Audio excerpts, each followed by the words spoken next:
Hello, എല്ലാവർക്കും എൻ്റെ വീഡിയോയിലേക്ക് സ്വാഗതം. നമ്മുടെ വീട്ടിലെ പൂന്തോട്ടത്തിൽ റോസാപ്പൂക്കൾ ഉണ്ടെങ്കിൽ ഒരു പ്രത്യേക ഭംഗി തന്നെയാണ് കാണാൻ, അല്ലേ? അതുകൊണ്ട് തന്നെ നമ്മുടെ വീട്ടിൽ റോസാച്ചെടിയെ നട്ടുപിടിപ്പിക്കാൻ എല്ലാവരും താല്പര്യം കാണിക്കാറുമുണ്ട്. എല്ലാവരുടെയും വീട്ടിൽ നോക്കിയാൽ ഒരു റോസാച്ചെടിയെങ്കിലും കാണില്ലേ? എല്ലാവരും വലിയ വിലയൊക്കെ കൊടുത്ത് റോസാച്ചെടികളൊക്കെ നടാറുണ്ട്. ആദ്യമൊക്കെ നട്ട് നല്ല രീതിയിൽ പൂവും വരും, പിന്നെ പതുക്കെ മുരടിച്ച് നശിച്ചു പോകുന്നതായാണ് കാണുന്നത്. ആദ്യമൊക്കെ ഉണ്ടാകുന്ന പൂക്കൾ അത്യാവശ്യം വലിപ്പം കാണും, പിന്നെ ചെറിയ പൂക്കളുണ്ടായി അതങ്ങ് ഉണങ്ങിപ്പോവും. പിന്നെ എല്ലാവരും വിചാരിക്കും ഇതൊന്നും നമുക്ക് പറ്റിയ പണിയല്ല എന്നും പറഞ്ഞ് അങ്ങ് ഉപേക്ഷിക്കും. എന്നാൽ നമ്മുടെ വീട്ടിലുള്ള കുറച്ച് സാധനങ്ങൾ ഉപയോഗിച്ച് തന്നെ നമുക്ക് നല്ല രീതിയിൽ വളർത്തിയെടുക്കാൻ കഴിയും. അതിനായി ആദ്യം നമ്മൾ റോസ് വാങ്ങിക്കുമ്പോൾ ചെറിയൊരു പ്ലാസ്റ്റിക് കവറിലോ ചെറിയ ചട്ടിയിലോ ആയിരിക്കും. അപ്പോൾ ആദ്യം തന്നെ അല്പം വലിയൊരു ചട്ടിയിലേക്ക് മാറ്റുക എന്നുള്ളതാണ് ആദ്യപടി. റോസ് പോലെയുള്ള ചെടിയെ നമ്മൾ എപ്പോഴും ചട്ടി വെച്ച് പിടിപ്പിക്കുന്നതാണ് നല്ലത്. ഞാനിവിടെ കവർ നട്ടിരിക്കുന്നത് മണ്ണില്ലാതെ നമുക്ക് 30 രൂപയ്ക്ക് തൈ വേര് പിടിപ്പിച്ച് കിട്ടാറുണ്ട്. ചട്ടിയില്ലാത്തതുകൊണ്ട് ഞാൻ അപ്പോൾ കവർ നട്ട് പിടിപ്പിച്ചാണ് ഈ കവറിൽ ഇരിക്കുന്ന റോസാച്ചെടികൾ. നമ്മളെപ്പോഴും കൊടുക്കുന്ന വളം ഏതു തന്നെയായാലും റോസാച്ചെടിക്ക് കിട്ടാൻ ചട്ടി തന്നെയാണ് ഏറ്റവും നല്ലത്. അതുപോലെ തന്നെ ഇതിന് കൊടുക്കുന്ന വളം കാശ് കൊടുത്ത് വാങ്ങിക്കണമെന്ന് നിർബന്ധമില്ല.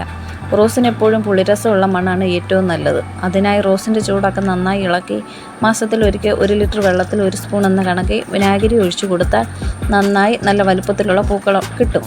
പിന്നെയുള്ളൊരു കാര്യം എന്ന് പറഞ്ഞാൽ നല്ല വെയിലുള്ളിടത്ത് വെക്കുക എന്നുള്ളതാണ്. പ്രൂണിങ് മസ്റ്റായും ചെയ്തു കൊടുക്കുക. പിന്നെ ഈ കാണുന്ന റോസാച്ചെടികളെല്ലാം ഞാൻ ചെറിയ ചട്ടിയിലാണ് നട്ടിരിക്കുന്നത്. വളം എപ്പോൾ കൊടുത്താലും ചട്ടിയുടെ ചൂട്ടിലെ കളകളെല്ലാം പറിച്ച് കളഞ്ഞ ശേഷം വേണം വളം കൊടുക്കാൻ. പിന്നെ ചാണകപ്പൊടി ഉണ്ടെങ്കിൽ ഇടയ്ക്കിട്ട് കൊടുക്കാം. നമ്മുടെ അടുക്കള വേസ്റ്റായ സവോളത്തൊലി, ചായമട്ടും മുട്ടത്തോട് ഇത് തന്നെയാണ് ഞാൻ മെയിനായി കൊടുക്കുന്ന വളം. എന്നിട്ട് അതിൻ്റെ മുകളിൽ കുറച്ച് മണ്ണ് കൂടി ഇട്ട് കൊടുക്കും. ഇല്ലെങ്കിൽ നല്ല രീതിയിൽ ഈ ഈച്ചയുടെയൊക്കെ ശല്യം ഉണ്ടാവും.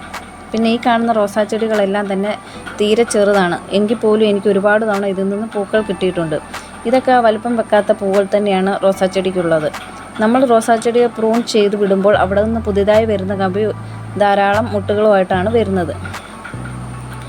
എനിക്ക് സത്യം പറഞ്ഞാൽ വലിയ അറിവുകളൊന്നും ഇതിനെപ്പറ്റി അറിയില്ല. എങ്കിലും എനിക്കറിയാവുന്ന കാര്യങ്ങളും ഞാൻ ചെയ്യുന്നതുമായ കാര്യങ്ങളാണ് നിങ്ങളുമായിട്ട് ഷെയർ ചെയ്യുന്നത്. അപ്പോൾ എൻ്റെ വീഡിയോ ഇഷ്ടമായ എല്ലാവരും ഒന്ന് ലൈക്ക് ചെയ്ത് സപ്പോർട്ട് ചെയ്യണം.